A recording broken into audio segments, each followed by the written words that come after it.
most intense, thrilling, electrifying sport on the planet. Mixed martial arts. You've been looking for the definitive podcast to call your new home to hear everything about it. The search is over. This is the MMAnomaly Show. No filter.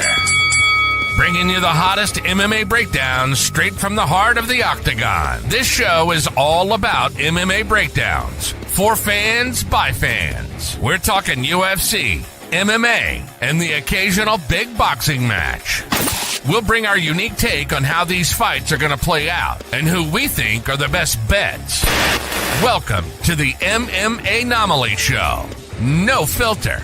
And now your hosts, Olin, a.k.a. MMAnomaly, and Emiliano, a.k.a. Jive Turkey Nano.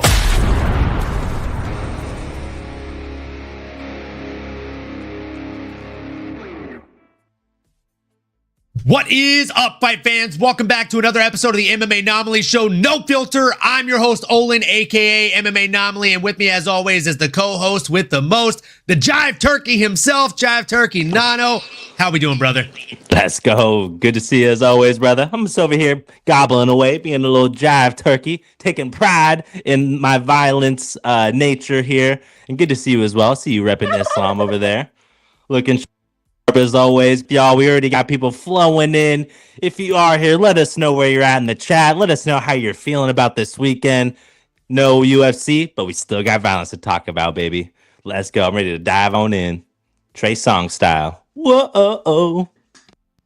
Man, love that. Love that to start the show. And folks, we are here for a little bit of a different vibe, a little bit of a different pace.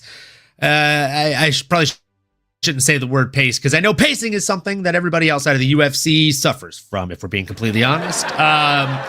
But I digress. We are here to talk about Bellator. Just kidding. That one died. Fatality. We're here to talk about PFLator, folks. It is the Road to Dubai Championship. And this is going to be one hell of a card.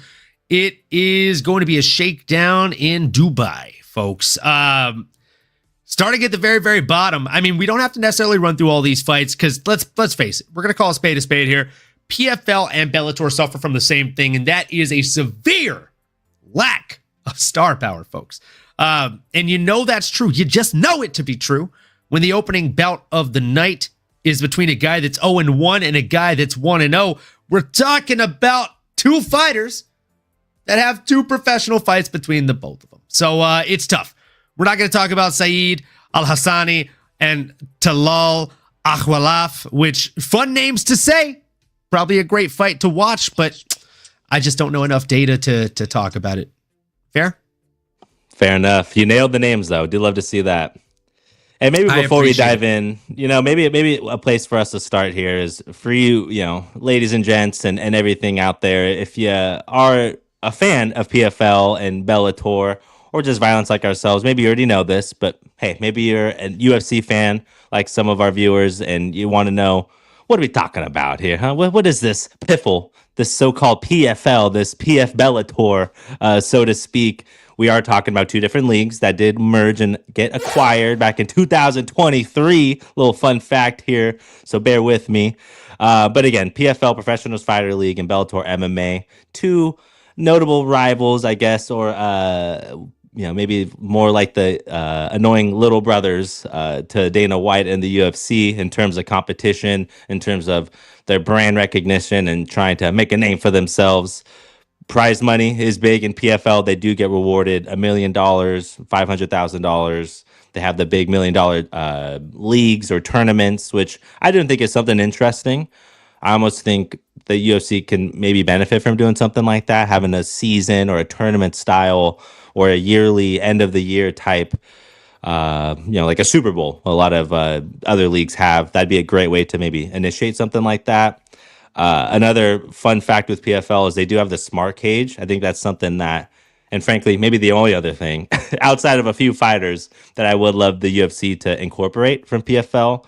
And what that PFL smart cage is it's their proprietary smart cage technology using fight analytics, which A lot of us fans are always kind of wondering, how are they scoring it? Who's doing what? You get to see that in real time.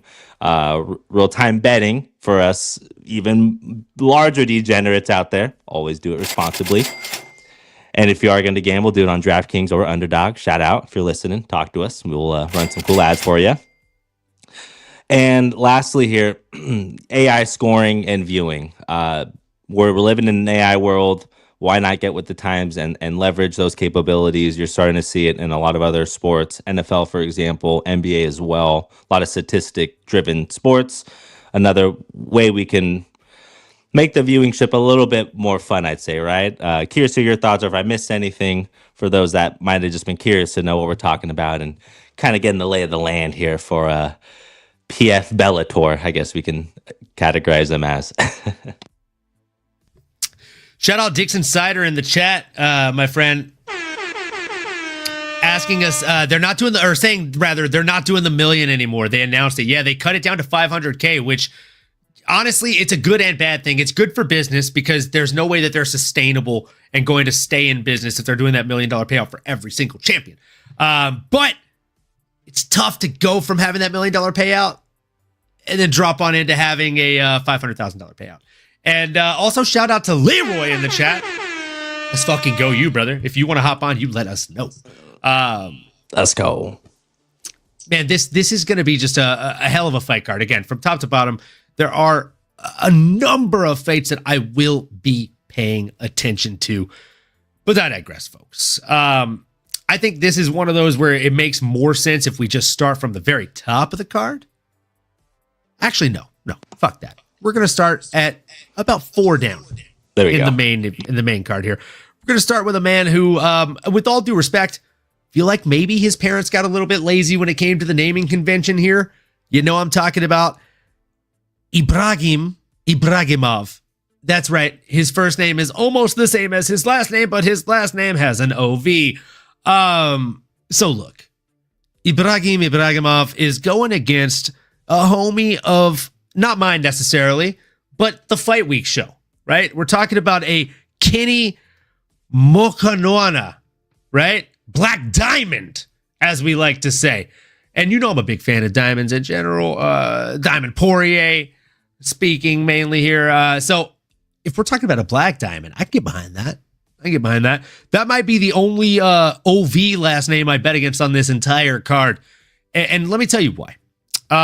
His opponent is 8-0, and that's definitely a feat in itself. 3 wins by knockout / TKO, 3 wins by submission, and 2 wins by decision. The man is very, very well-rounded. And in his last 3 fights, he's coming off of literally the most well-rounded you can... I can't make this up, Nano. 3 fights ago, round 3 knockout, head kick followed by punches. Next one, round 1 arm triangle. Next one, unanimous decision. So his last 3 fights are one of each way you can get a fucking win. Come on. Like, that's very, very impressive. But you know me. I like to bet with my heart, Nano. You know this. You know this in your heart. I know this, man. And I got to chat with this guy Kenny. And he's coming off a unanimous decision loss to Josh O'Connor, who's 5-0 himself. Or sorry, 9-0 himself. And this guy was 5-0 going into that fight. And it's his first loss. I got to think that after that loss, he can't wait to bounce back into the win column. And again, like, he's done more of his career than not in Bellator, right? And he also had a pretty extensive amateur career. He went and had just a number of bouts in amateur. And we know more than anything, when it comes to amateurs, a lot of these folks have like 2-3 fights in general. So I love this. I love this for him. And I think he could really go out here and get a submission over. I know it's crazy, but I think he could get a submission over Ibragimov. And make no mistake, right? He was born in Dagestan, but he's fighting out of Manchester, England, right? So he's not getting the same number of reps against these Dagestani guys. Let's go to the chat real quick. Let's go, Sav. Let's go. Let's go. Hangry Dana. Kenny Mokoana gonna lose a decision. I learned an expensive lesson never to bet on a Black Irishman. That's tough. That's tough. I actually am gonna bet on the Black Irishman, and I think he's probably gonna be able to get it done here. I don't know why. I think he gets it done inside the distance. Nana, what are you thinking? I like where your head's at. I definitely like where your head's at here. This one, my brother. I mean, he is an MMA anomaly, right? Kenny G is smooth, and Kenny M equally as smooth when it comes to his striking and his ability to swing and bang there on the feet. But he does have a problem in front of him here, right? We do got Ibragimov, who, again, the name's so sweet, you had to say it twice there. 8-0. He has that Dagestani wrestling background, and that was one thing that stood out to me on the limited tape I could find on the YouTubes, because I did see somebody who is 5'8", he's 4 inches shorter than his opponent. He's going to have a 7-inch disadvantage, but what he does well is he knows how to get inside, drop angles, use his strike into his advantage to get in, grab a leg, or just simply get a grip there, clinch the hands together, bully his opponents up against the wall, and he's really savvy once he gets you there. If he could get his hands locked on you, he's savvy, like a lot of those Dagestani guys are. We saw a great display last week in the UFC, but more often than not, if you don't have that in the pedigree, you're just gonna fall into a trap. Everything's a trap. You're gonna fall into it at some point. It's inevitable. So for Kenny M here, I think I'm going to be rooting for him, but I did see this to be a tough challenge. Even though he is coming in as a 6-foot featherweight, he's going to be coming in with a 7-inch reach advantage. When he's able to keep his opponents at distance, certainly can show. I mean, like you said, he was checking off Leroy's bingo card with his finishes or his last 3 performances. Every single way he could get it done, he's doing it.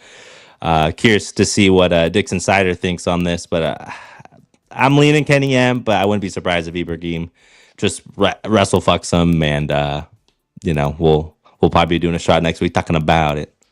But you got to go with the underdog. We like the underdogs back around here, and we like our MMA anomalies. So that's where I'm at. I'm right here with you, brother. Let's go. Let's go. I love it. That's going to be probably one of 2 bets that I make on this entire PFL card.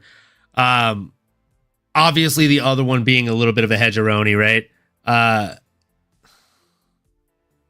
Yeah. I'm just looking at the odds now.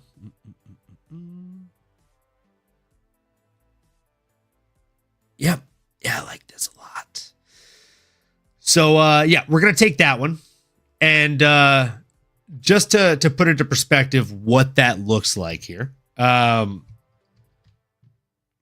Sec. Boom. So the 2 bets I'm going to put in on this card are as follows. It's going to be a bet on the offs, right? We're going to call it the offside bet. Offsides. Anybody whose last name ends in OV, we're putting them on a parlay, and we're gonna hammer that one home. I just think it's a fun one, right? So we got Miravzal Akhtamov, Ibragimov, Ahmed Magomedov, Vadim Nemkov, duh, Usman Nurmagomedov, duh, and Hinat Khavalov, who's like a minus 1,800. So I feel like that's like the biggest duh possibly of the card. But then again, Vadim Nemkov is a minus 2,400. Welcome to PFL folks. If you parlay all 6 of those together, you get plus 143 odds, which means if you put 1 unit on it, you get 2.43 back. As you well know, we are working to make back some units after last week at 311. Had a great time being there. Felt like Christmas came early again this year for me, but not when it comes to the bank. So we did not hit a number of our bets, and man, some of the ones that would have hit, we actually forgot to hit send on those. It's all good though. We will make it back this week in spades. So again, plus 143 on the AV parlay, and if you want to go with our boy and hedge that a little bit, right? What you can do is you can take Kenny at plus 440. You put 1 unit on him, and you get 5.4 back. So we're gonna do that because I either hit a 5 or 6 leg parlay because those other guys are for sure gonna cash, or I won't be heartbroken if I make more off of literally a one single bet hitting. You know what I mean? And my guy, can he get in the win? So with that being said, I mean, Nano, are you telling me on this one, or am I batshit crazy here? I like where your head's at. I always like an underdog. I'll take a little Kenny M, and I think the Ov bet is definitely always a good one. Shout out Klaus here in the chat. Last week was brutal. I told everyone, you never bet on Kevin Holland. Yeah, man. It's the heart always wants to put it on Big Mouth there, but the brain always has to tell you it's better you don't. Be responsible. Right there with you. Nicest teeth in MMA, YouTube. Well, thank you, my brother. I appreciate you saying that nowadays. I'll let my parents who think so. A lot of work, a lot of effort into that. You would not be saying that if you met me in middle school or in grade school, essentially. But do appreciate you, Klaus the Boss. Let's go. And Dick's Insider, my guy, Olin, word on the street is you have a personal barber that gives you a haircut before every live stream. Yeah, you can follow him on Instagram. It's at You Can't See Me. Fantastic guy over at Macho's Barbershop. Best in the biz. Can't see him, but you can book him. So go ahead and get in his schedule there. Just got to book in advance. You see the fresh cut every day. I mean, bread's in the pudding. Look at this guy. Sharp as nails. Come on. Let's go, baby. And yeah, man, another thing that they asked is, are y'all watching the GFL draft tomorrow? It's hosted by Bappa and Robin Black. Absolutely. If you don't think I'm going to watch the Big Banker, come on. I love Robin Black. He's very fun. Dick's Insider said, I'll watch to see Robin Black be a cornball. Same. I absolutely love it. I eat that shit up. I don't think I'm familiar with this, but GFL. Robin Black? Oh, GFL is dude, we got to get you caught up to speed on GFL. My guy's been out of the game. Put me on, y'all. I didn't even know about this. So GFL essentially has 480 fighters that they've now basically put on their roster, quote fingers. They have they have team leaders, team captains from each of their nations that are going to be represented. And then they're going to have a draft tomorrow, football draft style. And out of these 480 fighters that they have already like rostered up, 120 of them are going to be selected for the 6 teams. And then they're going to fight each other in a team format, kind of PFL style, and go from there. But I mean, there's some huge names like Cain Velasquez is running a team. Like it's going to be entertaining stuff. I just found out who's on air. So the on air talent for this, the one, the only, Mike, MF and Goldberg, fire. Virtually identical. And Brendan Schaub. Well, you got to have some good and bad. Oh, well, come on. What? I thought I was expecting the cheers. No cheers? No? Okay. Tough crowd. Got Nano looking for the cheers like. Where are you? There he is. Way to work it in, brother. Appreciate you as always. The producer with the most. Yeah, man, that's interesting stuff. I can't believe I was unaware of this. Dubai is managed by Cain Velasquez and coached by Javier Mendez. That's huge. Luke Barnott and Carl Prince. Los Angeles is Vanderlei Silva and Rafael Cordero. Miami is managed by Talgo Alves and Conan Silveira. New York managed by Ray Longo. Fair, but no manager to be announced. Sao Paulo, Brazil. Leo Dumachita. Ooh, okay. Obrigado. So this is legit. And thanks for putting me on, y'all. Let me know how y'all feel about it. Throw a number out there in the chat, 1 through 10, 1 through 1,000, whatever you want. An emoji. Let me know how you're feeling. Said I could watch Bappa make a fool of himself for hours. I doubt he pronounces a single fighter's name correctly. I would love to see him and Chael go back and forth trying to pronounce fighters' names. Oh my goodness. Yair Rodriguez. We'll see a clip on YouTube or maybe TikTok in China. There we go. Oh man. And so it's going to be platformed everywhere. Instagram, Facebook, YouTube, Twitch. Is it a pay-per-view tomorrow? Oh no, it's just a... Had to hit Juice Man with the salute there. Man in the chat. We appreciate you, Juice Man 562. And no, I believe it's on the YouTube, brother. The YouTube's, hell yeah. Say less. Just like Karate Combat. Nice. Karate Combat 52. Big weekend, y'all. It's going to be a good one, man. It's going to be a good one. We might actually end up doing a live stream. Stay tuned tomorrow. I'll let you guys know. If you follow me on Twitter, I'll probably post about it preemptively.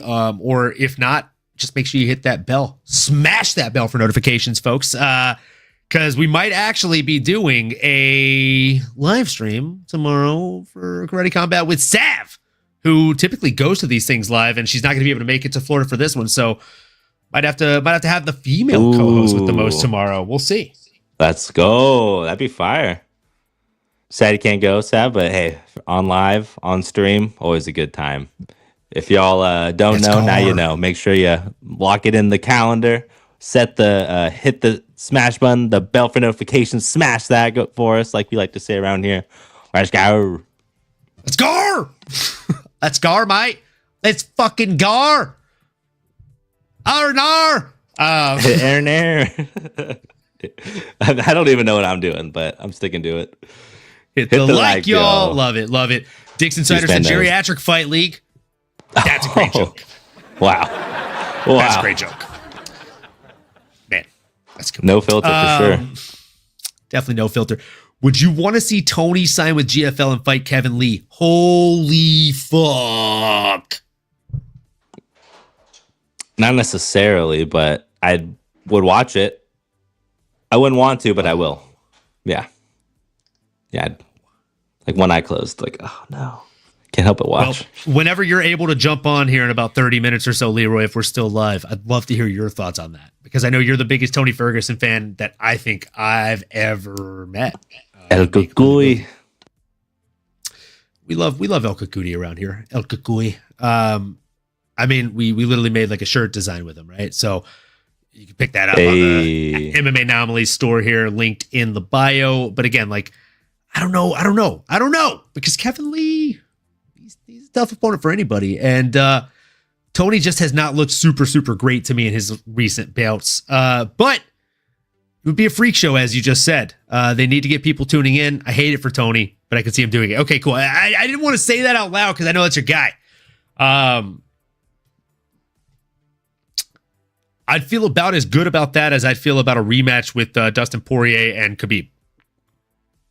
You know? And I say that as the biggest Dustin Poirier fan probably any of you people know.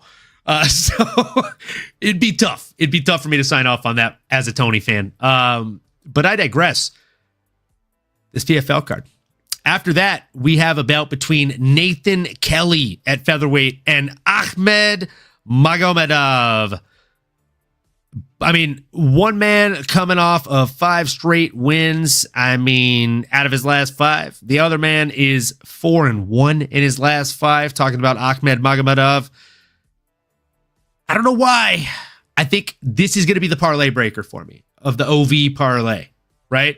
I think Kelly has a lot of paths to victory here, and main path to victory for me being, honestly, and I know this is going to sound crazy, over a Dagestani guy, the decision. Man is a very well-rounded fighter, and I know that he has a higher percentage win ratio with KOs and submissions, right? 45% of his wins by way of submission, 36% of them by way of TKO or KO. Only 18% of his wins have come by way of decision.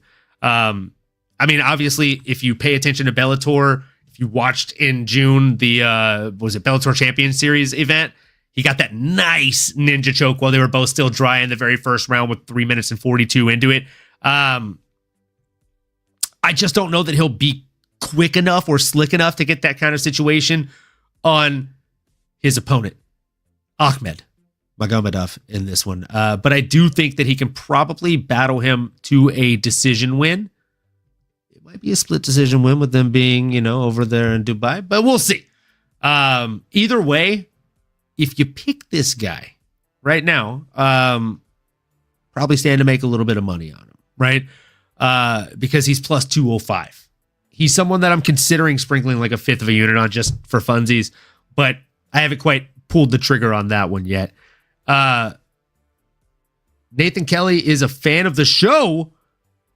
Well, let's fucking go. Let's go. He's a good bloke then. I like it. Then I guess we might have to put a half unit on it. I was considering a fifth, but I mean, if he's a friend of the show. Come on. Sign me up. Sign me up. We're in. I like it. Yeah, man. I mean, this is a fun fight. It is a clash of styles here. We do got Ahmed Magomedov. The name really indicates it there. Fighting out of Russia. Before I begin here, Tico Tech speaking of pull the trigger, I bet neither of you know what a 4570 is. You probably of course, right about referencing it. the Kevin Holland being a shit show on the Jackson podcast. You just love to see it. You just love to see it. I understand. There you go. There you go. Only gets got it. that joke. I'm just a drive turkey over here in my little la la land. But no, man, this is gonna be a fun one. Clash of Styles. Nathan Kelly, fan of the show. It sounds like in the YouTube world. Love to see it. Maybe we get him on sometime. But what I do appreciate in his game is his ability to counter strike with his opponents. I do think as Ahmed tries to establish his wrestling game, he can definitely get caught, whether it's a knee, whether it's one of those kind of looping I would say undercut, but I guess hook or uppercut. There's the word. I'm excited for this fight stylistically. I think Nathan Kelly can definitely find a way to get it done. Both these guys virtually identical when it comes to their height and weight. And apparently I got leg reach I'm looking at here for Nathan Kelly. It's 39 inches. Don't know what Ahmed's is. Doesn't matter.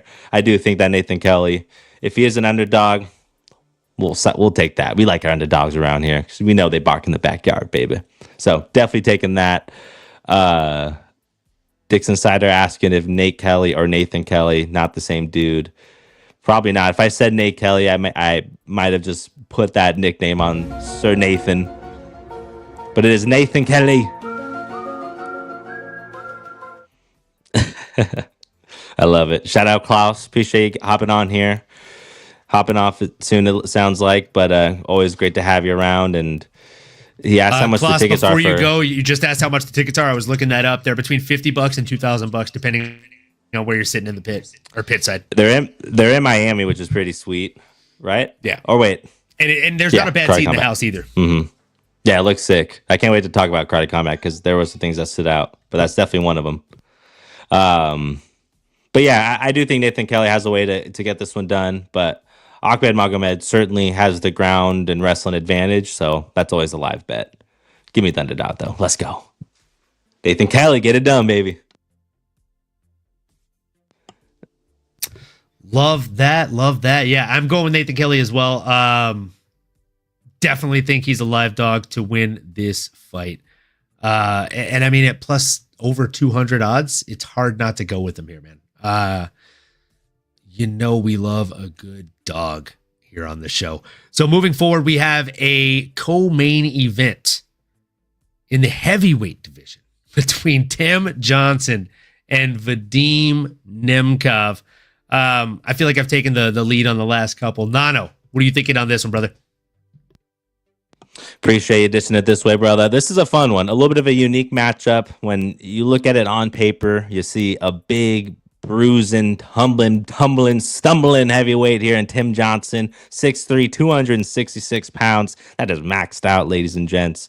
78-inch reach. He's going to have 2 inches over his opponent, Vadim Nemkov, who may sound like a familiar name, but new to the heavyweight division. He was the light heavyweight champion here for PFL. So he is decorated. He is a savvy, gritty, grizzled vet here in their arena.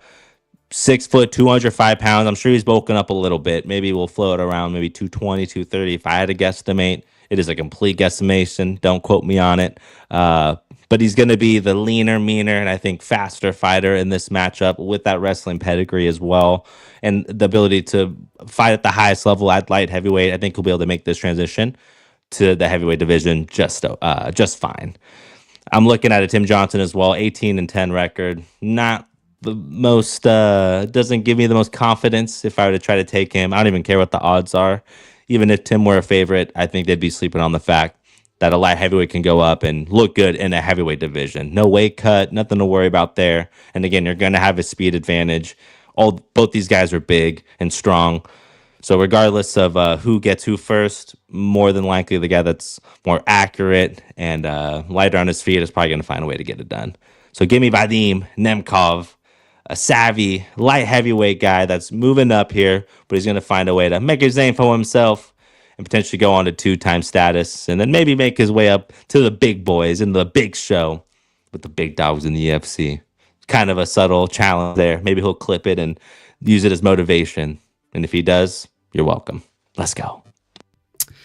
Absolutely love that breakdown, Nano. And I mean, look, you left a little bit of meat on the bone for me, but not too much. You did a great job breaking that down. I will say this about Vadim Nemkov's opponent, Tim Johnson. Tim Johnson has UFC credentials, right? He was a UFC fighter from 2015 all the way into 2018. So he lasted for about 3 years in the UFC with losses to Gerard Rochold, Alexander Volkov, which, I mean, is still a freaking name, Junior Albini, and Czech Congo, which if you haven't seen a Czech Congo fight, do yourself a favor. Oh, I'm sorry. The Czech Congo fight was in Bellator, but I digress. Either way, also a UFC fighter. Go watch that, man.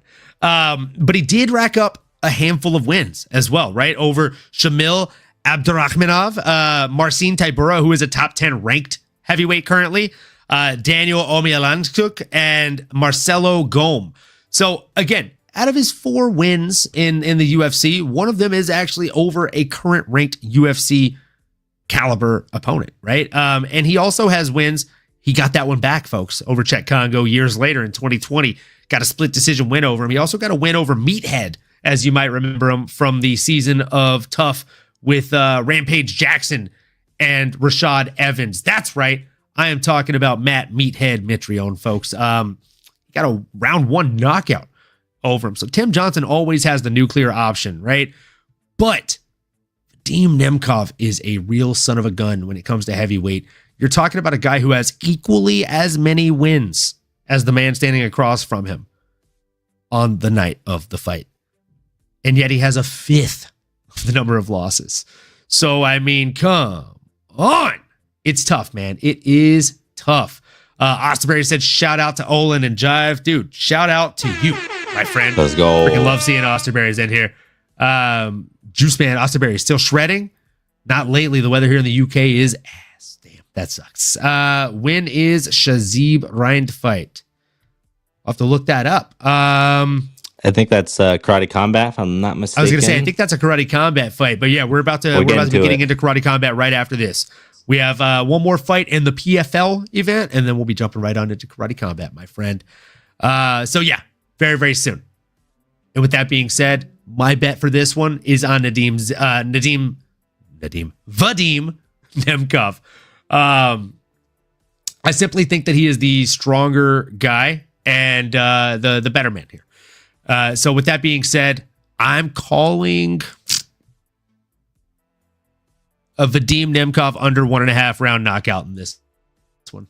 Do you think it goes the distance at all, Nano? No, I feel like I don't have the statistics here for PFL, but I'm sure if we looked at these heavyweights, more often than not, the higher level it gets, the more often there's going to be a finish. So I think Vadim will find a way to get it done. He has that submission capability as well, and he could knock him out probably in that first round, more likely than not. So I'm taking the under 2.5 or maybe even a first round finish, like you mentioned. I don't think the judges will be needed for this one. Yeah, completely agree, man. Definitely don't think the judges are going to be needed. They can take a 10 to 12 minute break for this one at most. And with that being said, folks, we will go ahead and move on into the main event of the evening. It is Usman Nurmagomedov coming in against Paul Hughes. This is going to be a fight for the ages, potentially. We're talking about Dagestan versus Ireland, part 2 here, folks. This is the second coming of Khabib Nurmagomedov versus Conor McGregor, potentially. The only thing is, I mean, I just don't know if Paul Hughes brings enough to the table to make this as crazy of a bout as that Nurmagomedov versus McGregor one was. With that being said, folks, we have like almost 20 of you in the chat right now. I'm going to pour a shot up for you guys, for us guys. Let's go. For all of us fight fans. We are getting to the end of the PFL card and getting to the beginning of this Karate Combat main card, which again, me and Sav will probably be doing a watch along for tomorrow. Folks, I cannot wait for this Karate Combat card. It actually might be more exciting than the PFL card, in my humble opinion, folks. But correct me if I'm wrong here.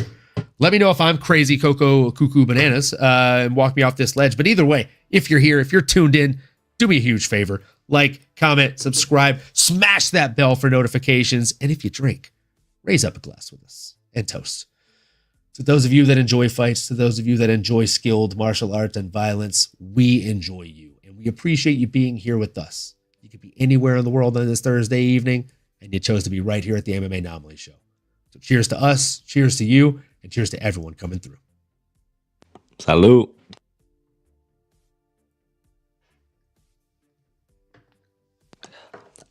Good times.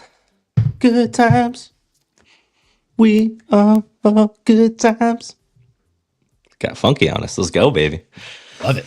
Love it. It's a banger, What are your man. thoughts on this fight, man? Dude, well, he definitely led into it really well. And that's kind of I think the narrative everyone's going into it with. It's the idea that we're getting a mini version of that Khabib versus Conor, right? We got the solidified Dagestani gangster. We have the man of the time, the young up-and-comer. I say young with a bold and an exclamation mark and everything, because Usman seems to be the real deal. He's 26 years old, still a young guy. Has been some guys. His record obviously indicates that he's doing all the right things here. He's 18-0 on path. Nothing's guaranteed, but he is on path to being one of those guys. Obviously, in Bellator PFL, he's their golden child. He is the cash cow. He is who has been filling up these pay-per-views and building his name in this division, while his counterpart, Islam Makhachev, in the same camp, is going out and obtaining the lightweight title. He's over here in Bellator, taking care of business and being the champion at 155 there. So I think that's partially why we haven't seen him yet, why he's not a household name globally or in the UFC. Also, his younger brother, Umar Nurmagomedov, who we just saw fight last weekend, on path to do a lot of great things as well. Had a short, fell a little short this past outing, but still somebody that can be a future champion. So the pedigree is there. The tail is there. And now you have this wild card in a Paul Hughes. As I transition away from Usman, who, again, has all the capabilities. And I will say, out of everyone in that Dagestani camp, everyone talks about this guy being potentially the most skilled when it comes to his kicks, his strikes, and his wrestling, his ability to put it all together. He may actually be the best one out of all of them. So that is something to be said. I'm curious if you think a name like Benson Henderson at 39 years old is enough to prove that he's a solidified guy, or if this Paul Hughes is going to be the name and maybe the challenge that I don't think Usman's expecting. I think there is a little bit of arrogance, which I think will make for a better fight, more competitive. I do think Usman will probably still find a way to get it done, but let's not just rule out this guy, Paul motherfucking Hughes, repping Ireland, Ireland's pride and joy. I will say a couple things that stand out. Good looking, clean cut, young cat. Who's knocking dudes out, who has the pedigree, and he talks really well also. Like, he talks the talk, he walks the walk. And, I mean, Big News is his nickname, and that's what he goes out there and tries to do at 27 years old. Equally young, and I want to say dumb and naive. I say that with all due respect. I mean that in the fullest, because just like a Jane Daniels rookie in the NFL, hey, you don't know what you don't know. He doesn't know he's not supposed to be here fighting for a title, but yet here he is. He's been preparing his whole life, and he knows that Usman's overlooking him. He mentioned that in one of their Road to PFL champion, or Road to Dubai, road leading up to this fight. I'm going to leave a little meat on the bone here to have you break it down more from like X's and O's, because you do that better than anybody in the industry.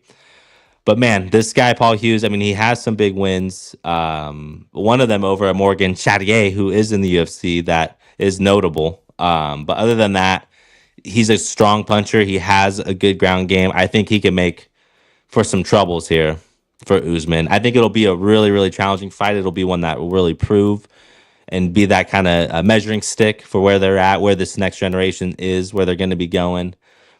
I feel like Usman's going to find a way to get it done, but I'd love nothing more than to see Paul Hughes go out, defeat Usman.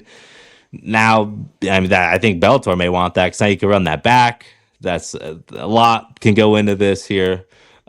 Two stars colliding, nothing but fireworks is going to happen. But let me dish it back to you, brother. What are your thoughts here? How do you see it playing out this weekend here in Dubai?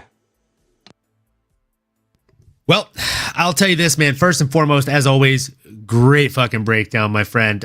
He does have a win over Morgan Charrier, does Paul Hughes, big news himself. But, I mean, that's probably his second biggest win. The other big win that he had was over AJ McKee Jr., who, I mean, is a stud in his own right? 22-2 himself. But the fact of the matter is this. The caliber of people that he's fought, as well as the caliber of people that Usman Nurmagomedov has fought, it's just tough to get a real true baseline on who they are and what the actual skill level they possess is based on who they've beaten and how they've beaten them, right? Paul Hughes, 90% of his finish wins have come in the first round or early in the second round. So what happens when he gets dragged into the third, fourth, or fifth round? And Usman, I mean, he's 18-0, and I mean, he's pretty well-rounded, right? Like 8 wins by knockout, 6 wins by submission, 4 wins by decision. My thing is this. What happens for both of these guys when you have someone that's coming forward relentlessly and they're not moving back when they're eating your biggest shots? I don't really know what happens for either of these guys, right? Because we haven't seen it. Benson Henderson looked like he may have landed a good shot on Usman in the very, very opening seconds of that round, and then Usman shut that shit down. I think this simply might be another case of that, where Paul Hughes comes out, lands a big shot early on, and then Usman's like, all right, now we wrestle, brother. And then he just gets on top of him, and then it's you know, a bit of a snooze fest to an extent, but he'll probably go out there, grind him out with the grappling, and I could see him honestly getting a submission win or even a ground and pound winish over a winish. It's a finish plus a win. It's a winish. Over Paul Big News Hughes. So yeah, my bet is on Usman. Look, the Nurmagomedov brothers cannot have this bad of a 2-week time span. All right, I just don't see it happening. And with that being said, folks, we are going to jump right on into Karate Combat 52. I'm excited about this one. I think it's going to be a very fun event. We won't break down the card in its entirety, but we will go over at least the main card here. Let's see here. What was the fight that someone was asking about earlier in the chat? Let's find that one.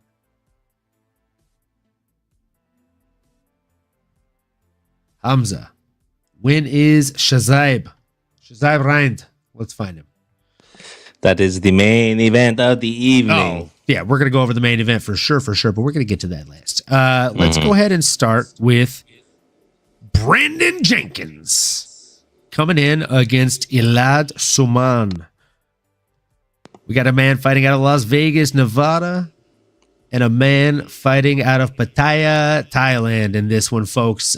This is going to be a really, really fun bout. Brendan Jenkins, obviously the human highlight reel, as his nickname suggests, coming off of 2 back-to-back losses in Karate Combat. After having his first Karate Combat fight over Charlie Ontiveros, former UFC fighter himself, it'd be a great success with a round 2 knockout with punches. And then after that, of course, he lost that unanimous decision to Efrain Escudero, and then unfortunately got put against my boy, Joe Skeletor Giannetti, who had his number. This is going to be a tough one for him. Elad Suman is definitely a man who can come out here and get a knockout of his own. I mean, if you look at the reach here and the weight, I mean, it's tough, right? But for my money, I'm going to go with Brendan Jenkins. I just don't think that Elad Suman has enough of a pedigree as far as who he's fought and what he's done. Yes, he's coming off 2 back-to-back wins over Vladimir Gabav in Muay Thai and Joe Miyahara in Karate Combat. I think Brendan Jenkins is going to have something for him. I think Brendan Jenkins probably wins this by quick, vicious 1-2 to the dome. What are you thinking here, Nano? Ooh, I like it. Putting on your mystic MMAnomaly over here. And shout out Sav, Molly Gang. Absolutely right. That's what I was going to lead with as well. Brandon Jenkins definitely winning the best hair award if there's any consolation for that. She also mentioned here BJ's 2 appearances so far. First loss might have been a robbery, so not too definitive. And Sav's book, which I would take as Bible. Second loss was an unlucky kick, sad face. I'm right there with you. These things happen in this violent game. And something about this karate combat that I do want to acknowledge. I mean, the arena itself, again, I'm going to go into some fun facts, so bear with me here. But we got full contact karate, talking about karate combat, right? Full striking league. And the big thing that they lead with is their CGI environment, which I did notice was kind of had me in awe in some of the previous highlights I was watching of these fighters. Really cool events. I think you mentioned it at the top of the show, but for those that are new here, no bad seat in the house. We think we mentioned anywhere from $50. Maybe if you want to be prime, you can obviously, or if you want to be VIP, you can have that experience. But you're getting some elite competitors. You're getting different weight divisions. They're having the 10-point scoring system, similar to karate, which I think would be nice and could potentially be used in the UFC.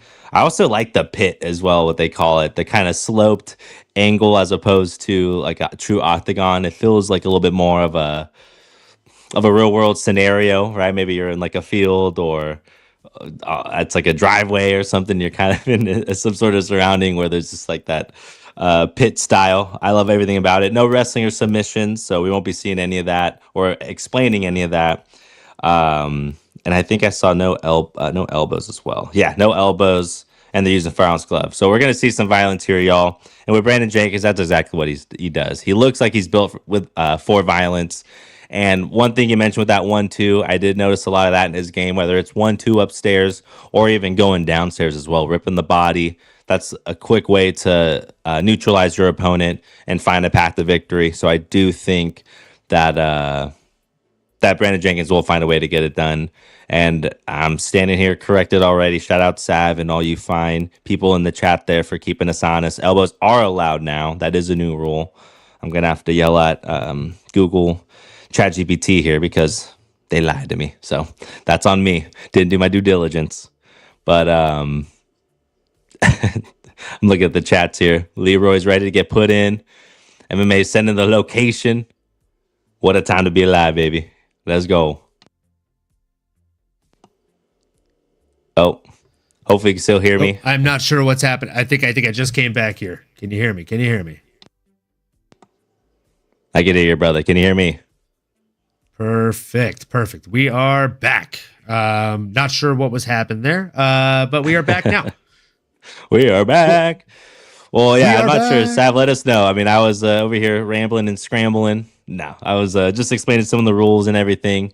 Hopefully, I was coming through clear. You sound great, though, brother, as always.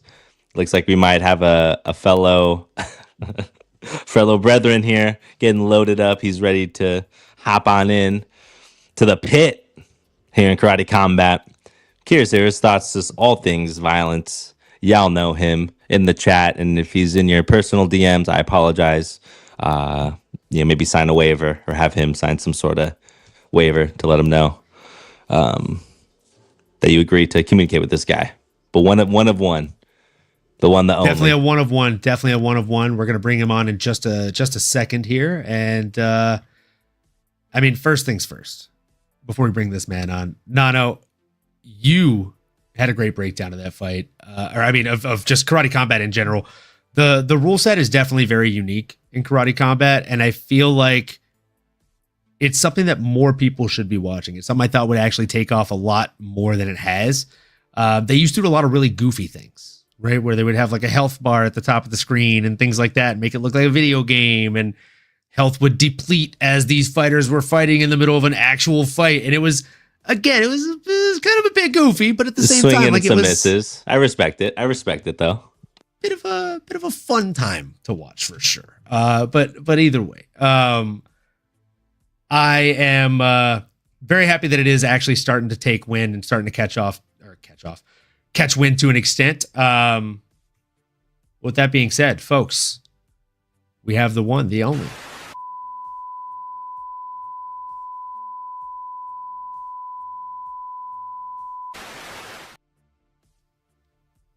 Oh, there he is. Hey, what's going on? Let's go. Hey, what's going on? How we doing? Doing good, man. Doing good. How it goes? How goes it? It's good, brother. How are you? I actually just want to jump straight on the back of what you guys were saying about Karate Combat. I think one of the things that made it so successful, or that's really pushed it past that that sketchy period, if you'd call it that, is all that gimmicky stuff that they were doing with the health bars and all that jazz. Those are really low cost, high reward things. Like, they're never going to stick around forever, but it's something to talk about, and it's relatively cheap to implement. So instead of putting up $1 million prize money to get people talking, because that costs you $1 million, you know, you just pay some bloke to put in some health bars and, you know, just swing some shit for a couple weeks, you know? I figured, like, it's great. And I think they've pushed through that glass ceiling that they're kind of a staple now, right? Especially as they iron out their processes.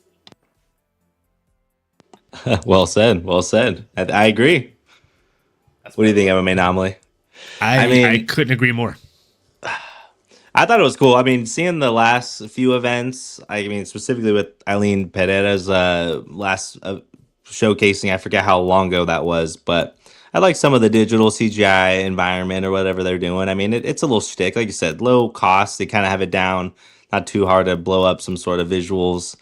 And then as you grow, just like any other company, I mean, maybe you get those kind of ads or sponsorships or those people that are willing to just get their name out there. And now all of a sudden, here we are talking about them, and they have some big names now too. So yeah, and like, I don't know, that Rebellis Despenia, like, yeah, he didn't cut it in the UFC, but he's a great signing for Karate Combat, especially like with how well he performed for them already. But like that just shows you that they're going in the right direction. absolutely, 1,000%. They're acquiring talent. They're doing the right things, and honestly, the events they're putting on are super entertaining. They look And fun. I want to go to one. I want to go to a Karate Combat event dude, 50 so bucks in Miami, $50 to go see a show like that. Sign me up. I would do that all bad. day. Sign me up. I mean, that's way more affordable for the MMA fans. Yeah, than You know, UFC. yeah, it's insane. Insane what they're charging the nowadays. ticket for the nosebleeds was more than what it would cost me to fly from fucking Canada and back. Like, Yeah, honestly.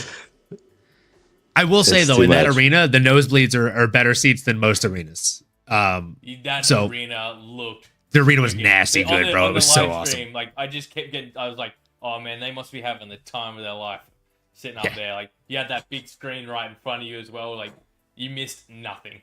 Nothing. Literally nothing. And shout out Sav with the insider info here. February 28th in Denver next for Karate Combat. Nice. Down for that. Down for that. And speaking of UFC, we got another UFC alum coming into Karate Combat here. We got Tyson Nam coming in against Laxmi Montalvan, which is just a very fun last name. Both men standing at 5'7" tall. The man on the left in Laxmi Montalvan having a 1.5-inch reach advantage.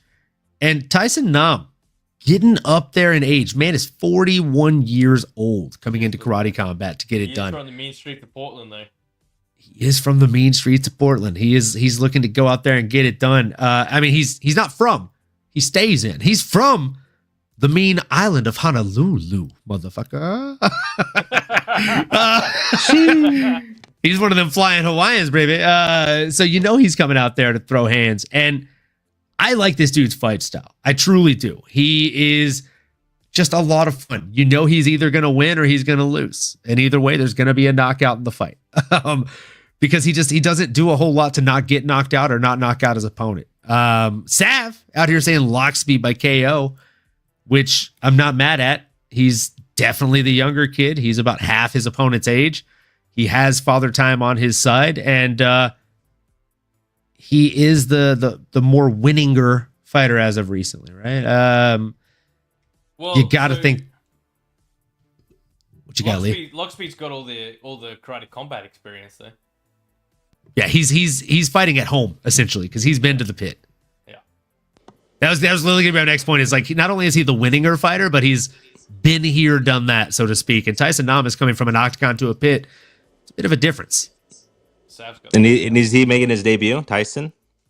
Sonam? for Karate Combat, I believe so. Yeah. So that, I mean, a little bit of an adjustment for sure. Not that he was a submission or grappling guru in the UFC. This guy came in and really relied on that kind of one punch power, or at least countered one punch capability.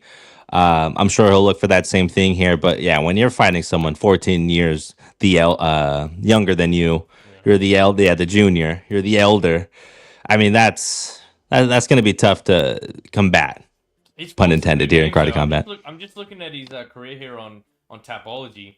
Like, so these aren't wins. These are just who he's fought. Sergio Pettis, Kai Kara France, Dre Riviera, Matt Schnell, Bruno Silva, Odo Thorne. Like, he's got a hell of a lot of experience in mixed martial arts. Asterisk, didn't win them all. Didn't win them all, but he's in there. He didn't win. He's fought a who's who. Yeah. But yeah, I mean, I don't know if you went back far enough, to be honest with you, Leroy. Like, before he even made it to the UFC, he was fighting like Rivzan Ablev and Zalga Zumagulov. Like, both of those guys have made it to the big leagues. So, like, even before he made it to the big leagues, he was kind of a feeler for people to get through. Yeah, he was the gauge. Yeah, Marlon Moraes is on there. Yeah, that's what I'm saying. Like, he's fought a handful of people that it's like, oh, I know that name. Oh, I know that name too. Oh, there's another one. Like, he's one of those guys that's been around, and he's 41 years of age, so it makes sense, right? I mean, it's insane, truly. Screw it, I'm going with Tyson. I like him in this one. Like, I like it. I know Loxby has the experience, but from a guy who likes to bet with his heart and lose a little bit of money from time to time, if I saw DraftKings odds for this, they'd probably make a little wager from me. Well, and they have the odds on their website, but I don't know if that's the betting odds or how they have that, but it's 60% Tyson Nam on their site. So I assume that means 60% favorite, right? I would assume. There we go. There you have it. Well, that means... Oh, I gotta pull up the odds now. You've got me intrigued. I mean, that is intriguing in itself. This next fight, I'm going to let Nano take the lead on. Oh, is that what it is? That makes more sense. So this next one, I'm going to let Nano take the lead on. We have a bout between Efrain Escudero and Luan Santiago in Karate Combat here. Nice work on that pronunciation. Thank you. Yeah, that was fire. That was fire. And this is in the 170-pound division. Nano, who do you have winning this one and why? I'll keep it short and sweet. As much as I do like the name here of Efrain Escudero, someone that does have fighting experience here. He is hecho in Mexico, so he's made in Mexico. Dude's grizzled. He's going to come in with that boxing pedigree. 39 years old, unfortunately. 1-1 record. He did lose to our boy Brandon Jenkins. Or no, did he beat him? I digress. He's 1-1, but I like the guy, Luan Santiago. Why, you ask? He looks scarier, let's be honest. Half of it is maybe just the pure appearance of this guy. But when it comes down to it, he did get his win in his debut, and he's someone that has all the looks to be a problem here in Karate Combat. He looks the part. I mean, I think I'm going to leave it at that at a minimum. He's 72% votes here on the website. Saw that as well. I'm like, all right. He's getting the I guess the more popular vote, and he just looks like a scary son of a gun. So give me Luan Santiago. What do you think? I think, how do you say it? Yoril? What do you think, Yoril? Yoril, that's good. How do you feel? I mean, I'm not overly familiar with either of them, and when in doubt, pick the Brazilian. Well said. That's pretty much how it goes. I mean, that's fair. That's fair. I mean, when in doubt, pick the Brazilian, and they'll probably help you out. Yeah, look, I mean, and Mexicans got quite the lineage themselves. They really do. They really do. Oh man, this is actually a tough one for me to pick on because I feel like Efrain he's good. Like, he has losses in Karate Combat, or rather a loss in Karate Combat to Rafael Alves, but I mean, Rafael Alves is a son of a bitch for anybody. Like, can we just call a spade here? But again, like, Luan Santiago looks the part. He looks scary as fuck.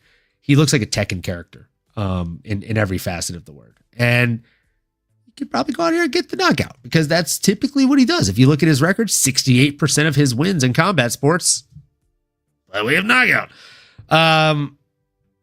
Yeah, look, as much as 68%, yeah. Decent. Yeah.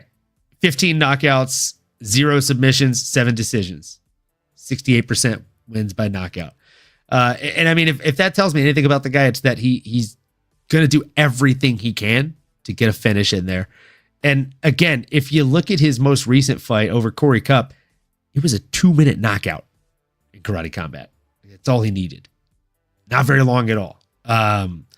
We've seen Efrain get finished before, not necessarily in karate combat, but we've seen him get finished via punches in MMA. So I don't think this should be any different. It's 4-ounce gloves, mainly striking, and you're giving Luan a little bit of a stand-up advantage in this by making it an only stand-up fight. So, yeah, give me Luan Santiago. I think he gets it done probably in the second round by finish. And then in the next one, we have a fight that's probably going to last about an 18th, as long as the breakdown we're about to provide for it, folks. We have a heavyweight bout between Robelis-Despain and Marcos Brigagio. Leroy, tell us how you have this fight going for all 6 seconds it's probably last. So, Marcus is making his karate combat debut, correct? And he also was doing bare knuckle boxing or bare knuckle MMA. Because I actually know over with Jorge's promotion. I know of this bloke. He's legit. He's a bad dude. Like it's actually a good matchup. And I don't know who's gonna win, but I do believe that I have spoken longer than the fight will take place. I like it. So you're cut off there. Yeah, I mean, I think it's going to be Robelis-Despain. I mean, he proven to be an absolute problem in the UFC. I think my one question to you blokes is, what the hell happened? Like, why did the UFC let him go? Was it because he has absolutely zero wrestling or ground game? Did he piss someone off? Because he got out-grappled by a 500 fighter. There we go. Because no one wants to stand with him. Why would you if you could take him down? So easily. Yeah. He so gave Austin Lane his first win in the UFC. And that's who should have been cut. Yeah. So that he took the contract, unfortunately, but he does have a tough dude, Marcos Brigagio, bare knuckle, willing. I mean, that says enough in and of itself. Like, he's a savage. He's got a puncher's chance, but in this kind of scenario, in this kind of format, I mean, Robelis, man, if he can land those fucking mittens on you, those bear claws, you're going down. So give me Robelis within a minute. What do you think, brother? MMAnomaly. Yeah, I'm with you. I'm definitely with you on that, man. I think Robelis within a minute, because if you look at his last 2 fights, and I'm talking about Marcos Brigagio, more so his bare knuckle fight that you're talking about here, Leroy, like against Guto Inocente, he lost in 4 minutes and 20 seconds. 420 players up there. He lost in 4 minutes and 20 seconds in round number 1. And I mean, again, it was via punches. So like, this is going to be no different, except there's going to be 4 ounces of padding, which from what I've seen gives me more opportunity to punch harder, right? Because now I'm not worried about injuring my knuckles.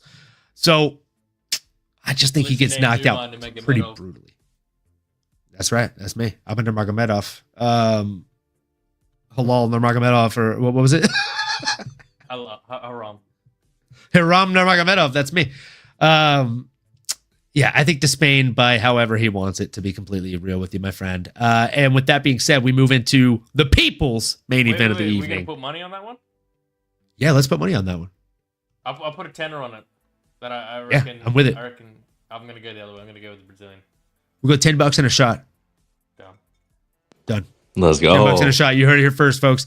I got Robelis-Despain, the big boy. Which, I mean, has there ever been a more appropriate nickname in the sport of combat? The big boy. Yes, you are. You're the biggest boy I've seen. And then he's going in there against Ironside, which Ironside sounds like a transformer. That would be an Autobot, in my opinion. Ironside, yeah, that's right, yeah. Ironside, roll out. So, I mean, definitely the battle of the beasts in this one. We got S-Dogs MMA in the chat. Hey.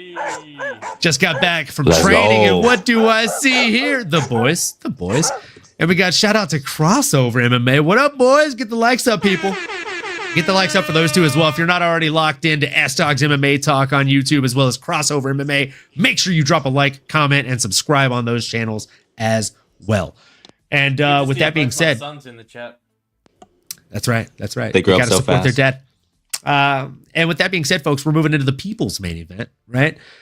Eileen Pereira coming in against Gisela Luna in a co-main event bout for Karate Combat. Of course, if you recognize that sister, right? Uh-oh. What just happened? What just happened? You know, Jive Turkey looks a hell of a lot like Olin right now. Oh, that's better. There we go. Hello. We're back. Hello. We're back. So yeah, if you recognize Eileen Pereira, it's because she is the sister of Alex Pereira, who you might know as one of the most promising stars of MMA currently, right? Also has the stone for a left hand. Absolutely, my friend. That hand is disgusting from Pereira. Both of them, right? And they throw it exactly the same. No telegraphing, no setup. Ironically, because most people will tell you got to set it up. Yeah. Just step in with it. And it's like, it's all hip. It's disgustingly good. It's disgustingly fun to Strickland watch. can tell you that you don't need to set it up. Sean Strickland can tell you that you don't need to do anything differently than what you're already doing. But he can't tell you that until he finally wakes up. Still waiting for that to happen. Still waiting for that. Gosh. I think because of that reason, I'm on the hype train, bro. I'm bought the heck in. Gisela Luna has everything to prove, and it doesn't help that she's 3-6. Right? Like, Whoa, that's a can getting. It is in boxing. It is in boxing. or that's her that's her boxing record. But bad. either way, Still like bad. 3-6-1 in boxing is not a fantastic record here. It's just not. So I'll be Right, honest, you are. I'll jump in here, and I have no idea who she is. I only know Eileen, obviously, for obvious reasons. I could only imagine that they just want to build her up still, because she's going to be a star in her own right. Like, that name value alone is going to draw eyes. So give her a can, give her a big win, go from there. I like it. Yeah, and what's interesting, when I looked on the website, they don't even have Gisela Luna as the opponent. They still have Amanda Torres. So I don't know if that's maybe a last-minute type thing here, or I'm just maybe looking at the wrong thing. But either way, Eileen Pereira is obviously the favorite and the person I would never bet against there. She has that genetical stone hand that was passed down through her brother, through that lineage. Don't want to be in front of a punch from her. So I think this is another way for her to build her name. And in Miami, home crowd, last minute replacement. Yeah, so unsure how last minute it is, but a boxer's coming in with a puncher's chance, literally. I guess that's maybe the one takeaway or the one silver lining here for Gisela. And it's a big name to go in there against. If you can obviously go in there and shock the world or upset Eileen, then hey, you're taking some of that steam. But hopefully go in there and prove some of that boxing pedigree. Hopefully make for a fun matchup here. But can't bet against Eileen Pereira. And I should always say Jama. What were you And saying? again, what like- was her boxing record? It was 3-6. 3-6-1 for a boxing record. So again, I was just about to say, you can't actually make fun of that or hate on that, because the biggest pro record that Eileen Pereira has accumulated is her mixed martial arts record, obviously, right? And she went 1-2 in MMA. And in Glory Kickboxing, she went 2-2.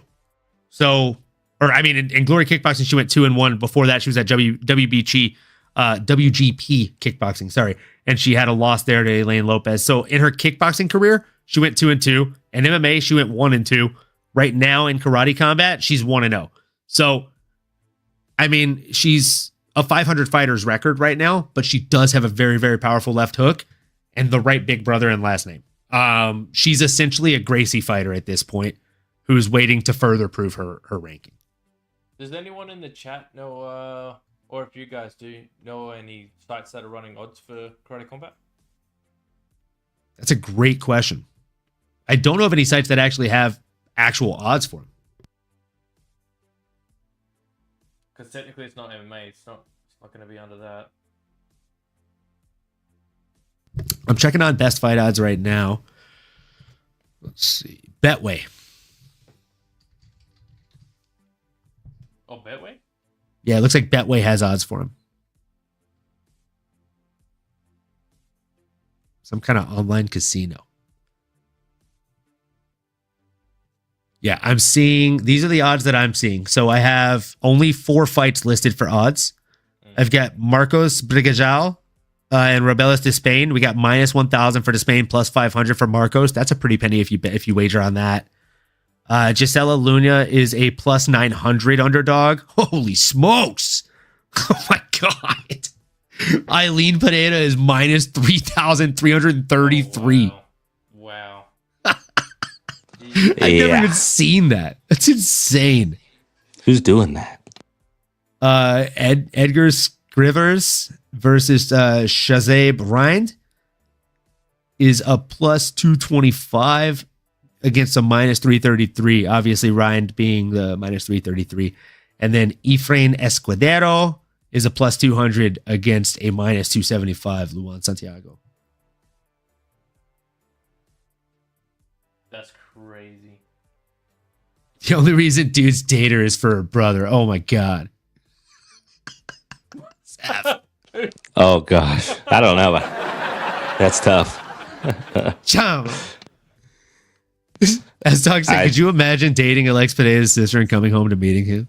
I was gonna say, yeah, I don't know if I'm doing all. I think I'm running out the door. Hey man, That is the case. Brigago is worth a sprinkle. Who is? Marcus.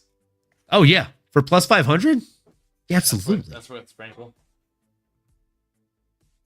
I mean, would you I want to definitely change think our bet for those same odds? no. Do you think I'm fucking stupid? What? What? That's worth a shot. You miss 100% of the shots you don't take. True. Oh my God. Oh my God.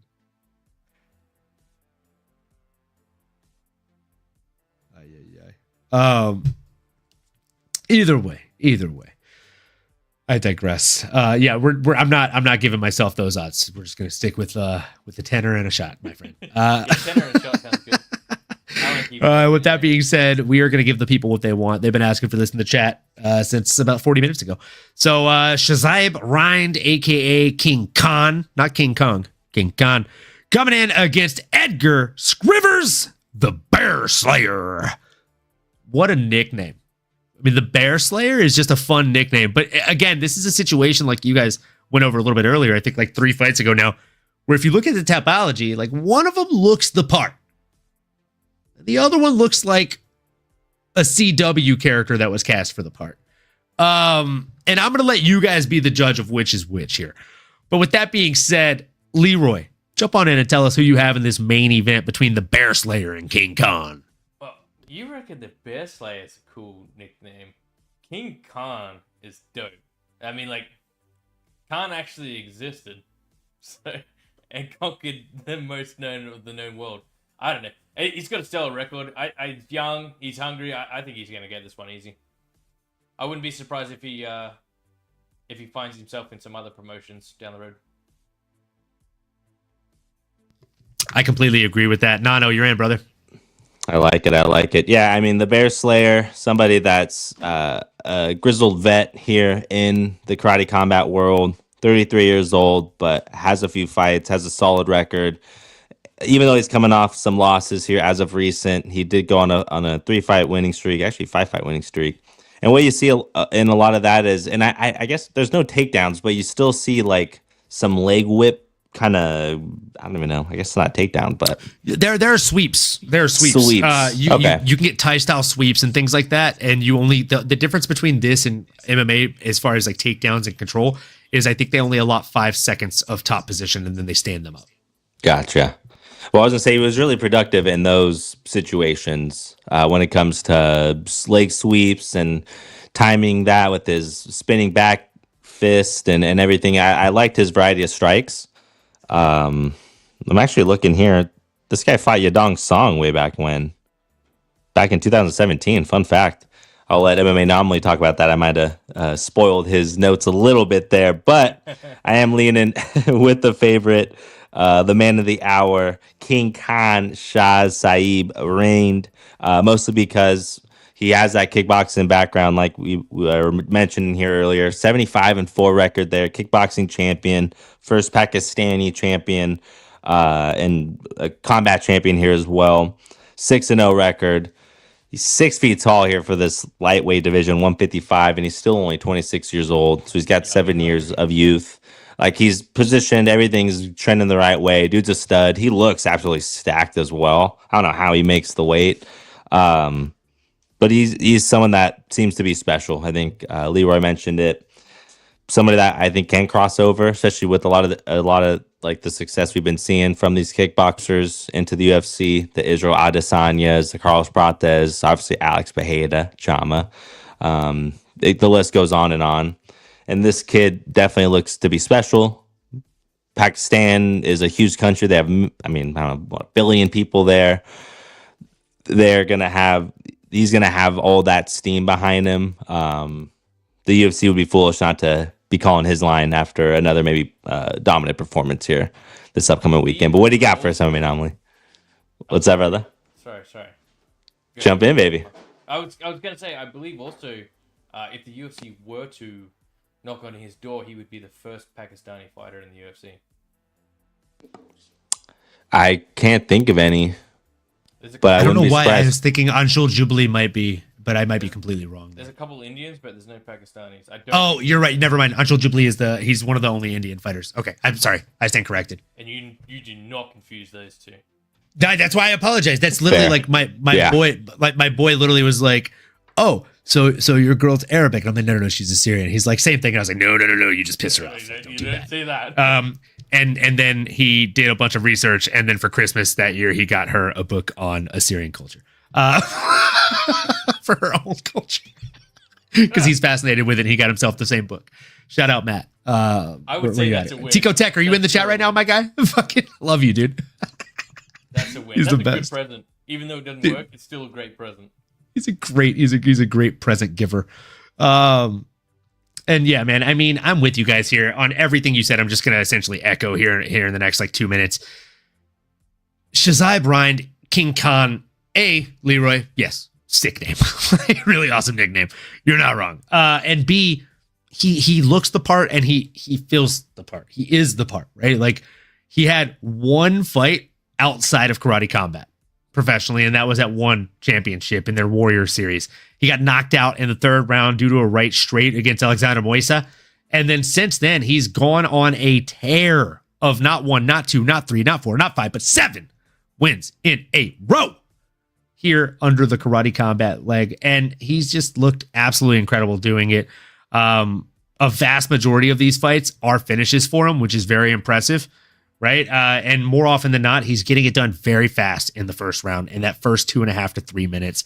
So, yeah. Oh, look at Sav here in the chat. Just saw the face-offs. Bryant is huge next to Scrivers. Yeah, I definitely agree. And I mean, you can see that here in kind of what the tail of the tape looks like. You got one that's 5'8" and one that's 6'1". And it doesn't say the reach for Ryan here on Tapology at least, but I gotta assume he's got a hell of an ape index, judging by the way his last couple of fights have looked. He looks like one of those dudes that's fingertips could probably touch the ground when he's walking. Yeah, Dragon. And he weighs 155. That's insane. He's stacked. I don't know how he's a long boy. He's a long boy. He's also found himself in the right state. In being in Florida, Miami, Florida, around there, like, he's getting all the training partners he needs to succeed. Oh, yeah. There's no lack of sparring partners or good bodies to get in there in rotation with him to get work in those gyms. And I mean, again, like you said, like, the dude is doing all the right things. I truly think that the sky is the limit for this guy. I think maybe 1 or 2 more wins in karate combat. If he doesn't take any damage, he probably is going to get that call from Hunter, and they'll probably give him maybe like an Anshul Jubilee or somebody. I think he might fight at 155, and that'd be a very, very fun cultural fight. Either way, a star is born, no matter who wins, right? So I think that's a fun fight. Sign me up for it. And I think that, again, this is going to be a great fight for karate combat tomorrow. And I think Ryan is going to make just another foundational step in his career. Well said, brother. Hell yeah. And with that being said, folks, that is it for Karate Combat. That is it for PFL. So before we part ways and call it a day, I just have to ask one last question to my co-hosts here. Leroy, we'll start with you. Of all the fights coming up on this Adesanya versus Imavov card, other than the main event, and let's say the co-main event as well, because that's just a fucking gimme pick. Come on. What fight or fights are you most excited for? Oh, that's a good question. I would like to see. I am looking forward to seeing Pavlovich come back. I don't know how he's gonna look. I hope he bounces back just fine. Rosenstruck's probably not the guy you want to find out, but I mean, it is what it is. That's going to be a fun one. Same with Ikram. I'm looking forward to Ikram coming back, seeing how he bounces back from that devastating loss to Whitaker. And same. Andre Muniz is probably not the litmus test that you want coming back. Yes, yeah, exactly. Yeah. Seeing Gaziev come back after his Stell knockout, like, that was dope. Like, I want to see what he does next. That's sick. Terrence McKinney. This card is stacked. And it's Somebody in our draft needs Terrence McKinney to do very well. Was that Drew that took him super early? I think so. He took him early. He had to. Terrible pick. Always. I got 2 fighters coming up here on this card, so I'm extremely excited for Mayra Bueno Silva to get back, hopefully in the winner's column against our girl. I know it pains me to say, but she is fighting. Sorry, who's she fighting?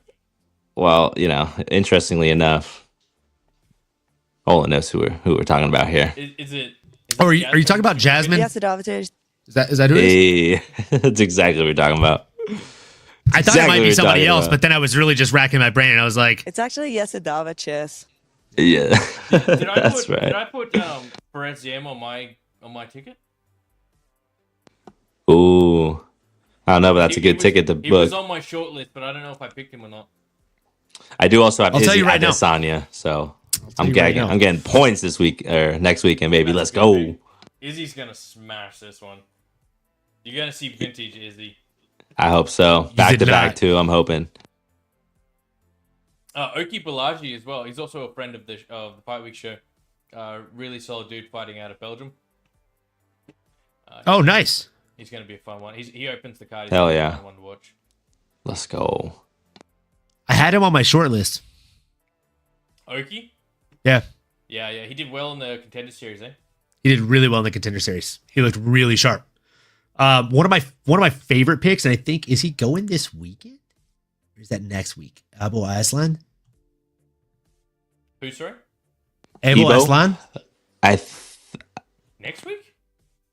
I think he's going a week after. I think so. I think he's on 312. 312. I only look ahead far enough to the next one. Fair enough. Fair enough. I also didn't know that. I'm just seeing this now. Technically not.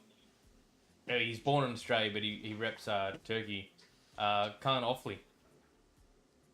He's fighting as well. That's going to be a fun one. He's a crack. There we go. Yeah. Oh, he yeah. lost his first fight in the UFC, but he is fun to watch. Let's There's go. a handful of these people that are going to be on this one that are a lot of fun to watch. Like the other fight for me that really stands out is Said Nurmagomedov and Vinicius Oliveira. Like Ooh. Vinicius Oliveira coming off a knockout of the year candidate, and you got Said Nurmagomedov, who's one of them striking Dagestanis. It's gonna be a fun fight, dude. Cowboys good. I don't know why. I feel like Said's gonna walk him onto a knee, and it's gonna be poetic of what happened last year for Vinicius. Right. Because he's long, and he always, like, when he throws, he likes to do this, where he'll throw the overhand and lean his head forward. And if he does that shit, and Said sidesteps and just lifts the knee up, he's so long, that knee will just penetrate his And chin. you know Said's got the speed for it too. He's so fast. Yeah. He's so it's fast. quick, man. He's real quick. Like, Coming in hot. yeah. Coming I in watched a lot of those fights, like, at that weight class. Anything bantamweight and below, I almost have to go back and watch at least 2 to 3 times just to really absorb all the technical movements and processes that are going on in those fights, man. Like, they're so fast. Yeah. And speaking of speed, all instinct, all in the right spot. 100%. That's why I love watching like a Mighty Mouse fight. And speaking of speed, I just have to get your take on this. Last thing, Shara Bullet Magomedov coming in against MVP. I mean, are we a group divided on this? Because I feel like I might be a lone man out. Nano, we'll start with you. Who are you picking in that one? Man, MVP is definitely proven to have a style that has been a tricky puzzle to solve. If we're talking chess, he's the Queen's Gambit thus far when it comes to the striking. Sad things is a fraud test. I think if that fraud test is trying to dodge a Shaba bullet, then you are correct. That is the best test out there. Can he bend the bullet like in that really cool early 2000s movie? I'm blanking on it. Wanted. Thank you, my Angelina brother. Jolie, James McAvoy. Yes. So that Shower Bullet is going to be the test. I think Shower Bullet has the skills. I think he's going to find a way to get it done, honestly.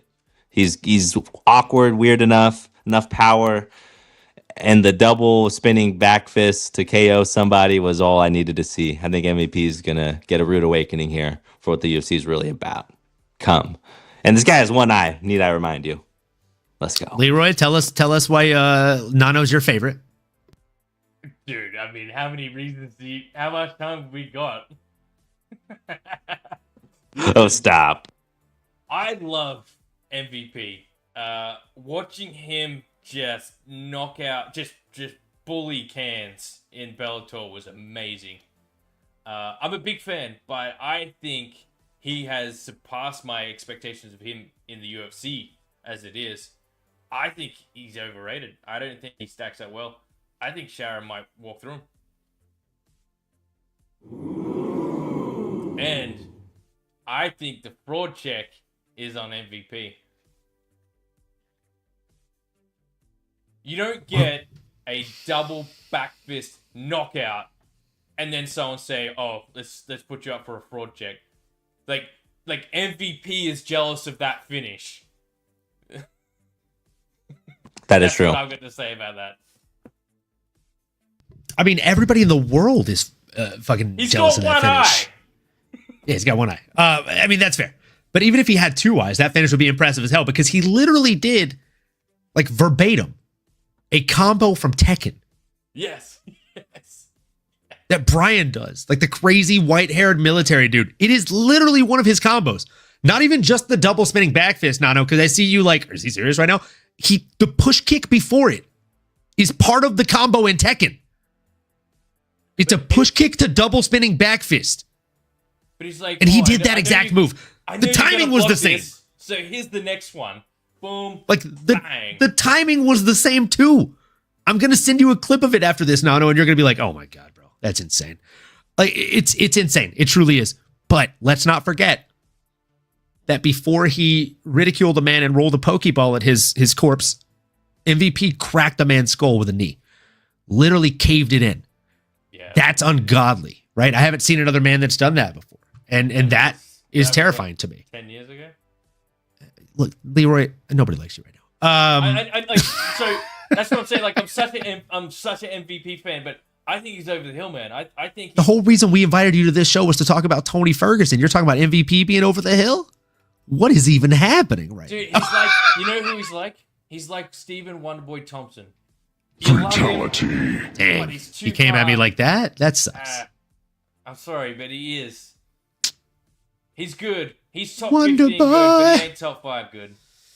The other thing, too, is I need a Shara win because the better Shara does in at all, just full stop, the more the better the likelihood that Dre Miley will get a fight. I love that for Dre Miley, and Dre Miley is the homie. Yeah. He also has, if you don't know who Dre Miley is, he's the One eye. one-eyed dragon. He's also got one eye, and he's forever hungry for a fight, and he struggles to get a fight because he's fighting out of Texas. Commission And the commissions don't won't want approve him. it, and Bellator has not been doing him any favors. So They signed him PFL, and then didn't honor if you're it, listening didn't honor right it. now, seriously, PFL, do this young man, the one-eyed dragon, Dre Miley, a favor and give him a fight. He has been a part of the Bellator staple for some time now, has struggled to get a fight under this promotion. not necessarily only due to the promotion, but due to the sanctioning parties not willing to play ball and let him fight. We've seen time and time again, Michael Bisping won a world championship belt in the UFC while lying and faking his way through having two eyes. He literally had one eye when he did that, folks. Give the one-eyed dragon, Dre Miley, his chance. Give him his shot. And PFL, you probably technicality-wise have this man as part of your roster, part of your staple. Give him a leg to stand on.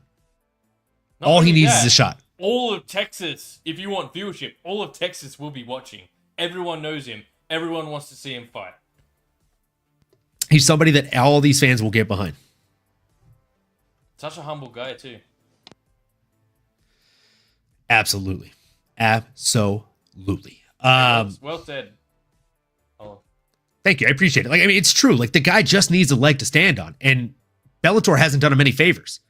And he's done them plenty, right? Like, he's accepted fights on short notice that have fallen off. Like, it's not for a lack of effort on his end. And again, if you have Twitter, if you have X, like, it's dangerous. He's very dangerous. He's very dangerous. And again, like, folks, if you want to get behind this guy, if you want to drop him a follow and show him some support, it is at Miley_Dre135.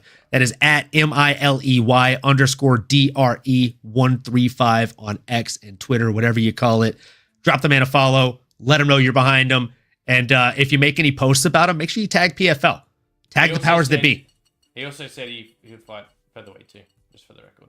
Jeez Louise. Like, again, the dude is hungry. He's willing to take a fight anywhere, right? Up, down, doesn't matter. And he doesn't even care who he fights. Like, he'll fight somebody below him. He'll fight someone far ranked above him to prove that he's that guy. So again, give this guy a chance, because I think that's something that we can all agree on in life is all we need is a chance. And if you have a chance and you squander it, that's on you. But if you're putting in the work and nobody's giving you a chance, keep banging that door. And hopefully you'll break through and you'll get the chance that's well-deserved. And that's something that I'm saying directly to you, Dre. So looking forward to when that next fight is. Whenever it may be, you know, we'll be tuning in. We'll be supporting from here, and we'll be cheering you on. That'll do it for this episode, folks. Make sure you drop a follow at SNLs for the man on the left.